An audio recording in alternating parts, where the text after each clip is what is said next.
Now, in this session, we are going to understand what is a material group. Basically, just think from the point of view of an organization. There might be different materials coming in. Let's take the example of a mobile, the cell phone, which we use. Now, a cell phone contains of different parts. Okay, it has a display, it has it has a mic, it has a speaker. Now it has a software components also. It has different switches, buttons, and at the same time, it has also accessories like headphones, like chargers, and so on.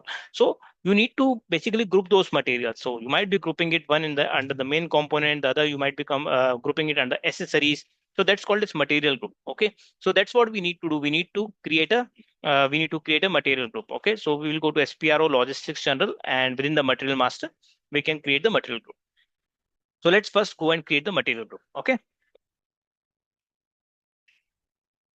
so within SPRO we will directly go to logistics general. Now we will not go into enterprise structure. The enterprise structure was used to define the organization structure. Okay, now we will directly go to logistics general. Within logistics general, you will go to material master. Within material master, you will go to settings for key fields, and within settings for key fields, you go to define material groups. That means we are going to define the material groups over here. Okay, so I will go to new entries and I will create a material group.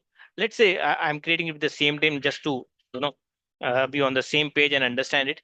ABB2 RM material group. Okay, RM material group. I just took this one. I have created it and I will just save this. Fine. So I have created a material group. That means we have grouped the materials within a single group.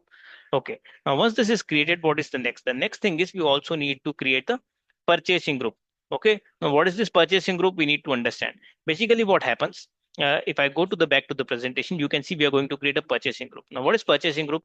So there is a department of purchasing. Okay, within that department, there might be different people who are responsible to purchase. Now, some people are responsible to purchase raw material one, some are responsible to purchase raw material two. So those groups of people, group one, group two, is called as a purchasing group. So within the purchasing organization, you have the purchasing group. So how you are going to do it? You are going to go to materials management again within SPRO purchasing and create purchasing group. Okay, so within SPRO, we are already into SPRO. Okay, and then where we need to go? We need to go to materials management. Okay, so we'll come out of this and we will just check where is our materials management. Okay, this is logistics general. We will come out of logistics general and now we will go to SPRO materials management and we'll go to purchasing and then we will go to create purchasing group. Okay, so I'm going to create one purchasing group.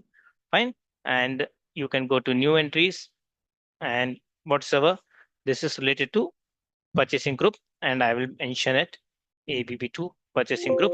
Okay, ABB2 purchasing group.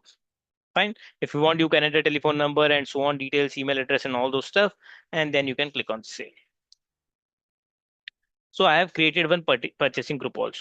Now what's next? Now you need to understand one thing. See, in financial accounting on the FI side, we have the periods. Okay, we have the financial periods which we open in OB 52. Okay, and in the similar manner, you also need to align your materials management period with the financial periods. Okay, now how you do that? Basically, so what do you go? You go to the T code OMSY. Okay. Once you go to the T code OMSY, you see you have different company codes mentioned here, company name, then year, period, and all that stuff. So what does this means? I will just show you. Okay. So I will go to my company code ABB. Okay. Now ABB, I have mentioned my company code. ABB is the company code. Now this is the year.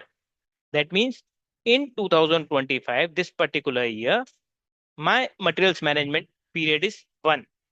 Okay, if it is not entered, you need to enter it, the current period from which you want the entry.